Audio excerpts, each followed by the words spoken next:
And right now you'd probably be hearing some really cool guitar riffs, but we still have more technical difficulties, but here you go. We're now live, May 18th, with the weekly Bitcoin trading show. With me this week, we've got some guests here, George Saman with BTC.SX, as well as Baller Trader from YouTube fame. We also have Bear Market, the creator of Pip Foundry, and BTC Vix will be rounding it out today. And of course, I'm your host, Bonavest, and hopefully here we're going to disseminate some good price action information. Not only a recap of this past week, but what we're going to be doing here in the next week, give you some kind of pointers on where we're headed and get some information out to you. So let's get things started. George Saman, how are you, sir? Yeah, good, thanks. Thanks for having me on the show again. I'm going to make this analysis fairly quick. I don't think really much has changed since last week, although it sort of has. Price keeps on... I'm leaning a little bit more bearish this week than I was last week. I was a little bit more neutral in the price, but I guess we saw it go up above to about 247, and then it came right back down. It keeps rejecting that 50-day moving average, and it's done it so many times now. I think it's starting to become more bearish than anything. So looking here at the 1 year chart, you can see there's a lot of compression going on. The price is squeezing. It's getting really tight range. The Bollinger Bands are starting to squeeze, and the 50 and 100 days are moving really close together. So I'm starting to think that a big move is imminent in the price, and from my viewpoint now, it's starting to look a little bit more bearish than it did a few days ago. A lot of the indicators are kind of in a neutral position. MACD's been flat. Momentum and volume has petered out dramatically, and to me it looks like the price is going to move, I think, to the downside. So I'm going to use Ichimoku just to confirm that a bit, and looking at that, seeing pretty much a lot of the same thing. This 230 level is looking like some support there, but it looks like it might fall out of there relatively soon. It's tried to cross the cloud in front of it and hasn't been able to. It's been rejecting. If the price does in fact start to make a move higher, I think 255 would definitely be the upper bound in that price range. I mean, we spent a lot of energy trying to get above the 50-day and just haven't been able to do it at all. The other thing too is that the price is coming into the cloud from beneath, so we have to think that the trend is still lower, and we're seeing resistance as it entered the cloud, and it's just not able to get anywhere. So the cloud is a pretty big resistance. Next chart is my chart that is more of a shorter term chart, and in that you can see that I had indicated this 235 line, which has been a tight base that's been forming, needed to hold on the 2 hour, and it hasn't. It's gone through. The Bollinger Bands tightened in that range as well over here, and now they've kind of opened up a bit, and looks like the price is either going to try and get back in there or continue to fall. I'm of the opinion that, as you can see too, it did hold support here at the 232 level for now, but I'm thinking to myself that price looks like it's not going to do much here except go lower, and I'm looking for it to test probably that 210 to 220 level in the near future. One other chart that I've put up is a longer term chart, a weekly chart, and I know that the scale might be a little off, but it kind of shows you why that 205, 210 level is starting to get really important. If you look at this, it looks like it's forming a really big descending triangle, and if it breaks, it's going to break at about the 208 level, it looks like, around. So that's why that 210 level is starting to look massively important, and if it breaks through there, the downside is going to be pretty dramatic, I think. So that's really my analysis for the week. Awesome, I appreciate it. Thanks, George. Yeah, it was funny how we ended the last weekly recap, and I think it like dropped like not even a few minutes after that when we had ended the call, so it was kind of interesting. All right, so up next we've got Baller Trader. Thank you for stepping away from all your YouTube video making and to join us and give us your 2 bits here. So go for it. Cool, man. Thank you. I like that introduction, the YouTube fame. But anyway, let me get my chart going. So basically, I like to start on the weekly, the highest time frame. Really, highest time frame would be monthly, but for all intents and purposes, weekly is what I look at. And we're looking at this order block here. Basically, this is an ICT concept, Inner Circle Trader, who teaches Forex.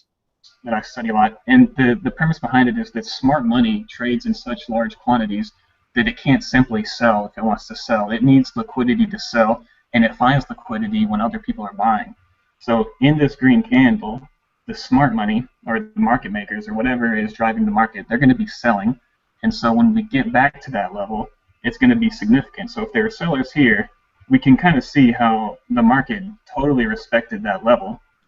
And actually, last week we were sitting on top of it, and I thought that this level would turn bullish. That turned out not to be the case because we see this this three candle pattern right here, where we have a high and then we have a lower high on both sides, and that's a fractal swing high. And it's pretty important, especially when you see it on a higher time frame significant level, like we see it right here. It could potentially forecast that we're going to see a red candle this week, and that's pretty powerful information because you can use that to frame all your decisions going forward. If we expect that this is a swing high, then the next candle is probably going to fill in all of this price action here. If we're expecting a big red candle on the weekly, we're really not going to be looking to buy this week. And so that's kind of like the premise that I use to go into smaller time frame charts. And so, yeah, looking at this week, trying to be a bear for now. And if we go down to the daily chart, we can see more order blocks, more signs of smart money selling. If I can get my ray out, we see this order block right here. And we can see that price really respected it right there, nearly to the cent. If we move it down to the wick, it gets really accurate. And that's a swing high right there. Then we also have another order block right here, and it seems that price is just going down and down, and it's respecting these bearish order blocks. And so we also have another one right here, which I think would be the final blow, and we might see like a profit release phase to the downside if we can get back up here. And we would be reaching for some deeper retracements. What did I just choose? So let's pull that up. We do this. So ultimately, we could be looking for like a 225 type deal. And we see confluence right here in the optimal trade entry area. And so that's my plan for the week. If we go down to even a lower time frame, go down to the 1 hour, see what's going on.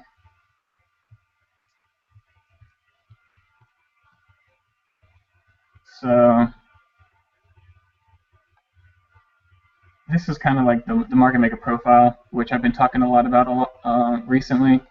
But this is going to be like a distribution phase up here, if this were to be bearish. And so when we break out of that, we're going to test this old range as lows, and we have traded nicely off that. Now we retraced even back into this, and then we broke down out of this range. So it looks like there's a lot of weakness in the market right now. If we really zoom out, not do that.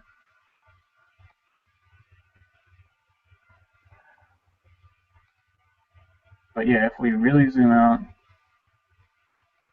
actually I'll just go to a 4-hour chart because I'm kind of lagging. But we can totally see the market maker profile setting up, which is basically, okay, I'll describe it like this. We have an area consolidation right here. Price is going to break out. Then we're going to have another area consolidation right here. And price is going to break out. So this is from accumulation to distribution. What's going on is that a market is being made, right? Because if you need to buy Bitcoin, someone needs to sell it to you. And so oftentimes, smart money is going to be taking the opposite side of your trade. Every time it's going to consolidate, they're going to pull it up. When they pull it up into a significant level, like we've noted at 242 is a significant level on the weekly chart, that's going to be a distribution phase. We see the breakdown here. Market structure is broken down. And this is kind of like the tipping point right here. Once we start to break down from here, we can expect to see more prices move down to here. And I agree with George. If this optimal trade entry were to not hold, and if we were to take out these lows, it would be pretty bad for Bitcoin. And so for now, my plan is just to look for sells. And 225, observe what happens at 225, hope for the best. But if we start breaking down from 225, it's not going to be very exciting. And so you're buying somewhere around in those fib areas of the 618 and 79 then? I don't know if, no, I wouldn't buy. I would just reduce shorts right there, and then I would wait for some sign of, a bullish occurrence to happen before I bought. All right. Sounds good. Appreciate it. Thank you very much for joining us, Baller Trader. For sure, man. Bear Market. Yep, Bear Market, creator of Pit Foundry. You're up. How you doing? I'm good. I'm wonderful. I'm ready to hear what you got to say. Well, so what I've been looking at is probably not dissimilar to what Baller Trader was talking about. I'm looking at the larger time frames and scaling down. The trend is, like everybody's been saying, indecisive. These 3 weekly dojis that we have are, and right in the middle of the range as well, are just tightening. And I think that I'd like to start with just this simple weekly chart. And this is an inverse. So what we're doing is we're seeing everything upside down, but the concept is the same in price action, upside down, right side up. It doesn't really matter. Price fractals around the same way. So what I have my eyes on is this neckline, just like everybody else does, except I've got it on the inverse. That's my bearish target. I think that we need to go and make sure that this double bottom is acceptable and that it's strong. And if it's not, then we're going to go and see the rest of this neckline exploration. That's the bear case, and it's supported with this daily, this incredible squeeze that we have going on. If you look at the volatility bands, then you'll see that what we have is basically the tightest range that Bitcoin has ever traded in over a long period of time. I can't identify a tighter time outside of inception, where we were trading within a few dollars, but by ratio there's just no comparison. So, and that being said, the oscillators, as you can see, are somewhat in the middle, although the sensitive time frames are really saying that we have a little more room for down than maybe people would think. I go to an hourly just to kind of confirm all of that, and I agree with what Baller Trader was saying, with a lot of the market structure being pretty bearish, like what ICT calls the Judas swing was kind of done here up in the hour, where we traded up, we made a new high, and it looked like it was going to be a breakout, and then it just fell down. Pardon me. That's, I hate to say it, but it's kind of indicative of the trend that we're in. We dropped down from 300, and we tried to do a 50% retrace. Would have been somewhere in this area, or a little bit above this. That may have been ideal for the shorters, but at this time, I don't know. I don't really have a lot of confidence in getting all the way to the monthly R1 or monthly R2, whatever that is, 260. The weekly R2, monthly R1 seems a pipe dream. So that's really all I have. All right. Bonavest? It is Bonavest. Bonavest. You're muted. Sorry, Bonavest. I was muted. Yep, last but not least, Vix, go ahead. You are up next. Alright, guys. Not too much really to look at. I wanted to... Let me take the pivots off here. Pivots gone. But I wanted to look at kind of like Bollinger Band width. I think, unfortunately, we couldn't have Flipper on. He's kind of the master at looking at the B bandwidth. But I really wanted to take a look at, we've not been this tight on the B band since going back to the fall from 680 about a year ago. So that's on the 3-day. So I took the weekly. The weekly is a little bit noisy. That's why I moved into the 3-day. But let's take a look at some of the other time frames. I mean, daily, kind of reflecting the same thing here. Should make this a different color. I won't do that right now. But yeah, we're looking back all the way to, when was that? September of last year, where we've had a daily this tight on the B-bands. I guess we did have it after the 450 run here too. So just basically, you know, the theme is we're going through this continued band constriction, and we're waiting. We're just sitting here waiting. So, you know, trying to talk about charts a little bit is like us talking about paint drying. That's kind of the theme of this episode. We're all just sitting here waiting, not taking not taking positions. So, just in honor of Flibber, I wanted to throw up the Sodero graph, and I certainly won't do justice explaining the astrology side of things if Flibber is not here. But I know this has to do with just basically planet alignment and its effect on like how the planets align and how that gravity is hitting Earth essentially. So if we let me zoom in here a little bit. Okay, so we're at May 18th right now, but we actually have a turn coming here that we haven't seen this kind of turn in quite some time of this magnitude, coming around May 22nd, May 23rd. So if you're a subscriber of Flibber's, you know, heavy use of the Sodero graph, he'd say this is a very large inflection point, which definitely aligns with the Bollinger Band constriction and indicative of a very large move coming. Now, which way? Don't know. I'm not gonna. I'd like to see up. It's been a long time since we had any up, but I'm just perfectly fine with it going down as well. And you know, like there's products out there now. Not to like go super king shill here, but BitMEX has their BVol product, and now you can start to play volatility. And that's just indicative of a move either way, because they're using a historical volatility as their underlying. And I know Pip has a indicator for that. So if you just follow him on Twitter, I'm sure you can get that from him.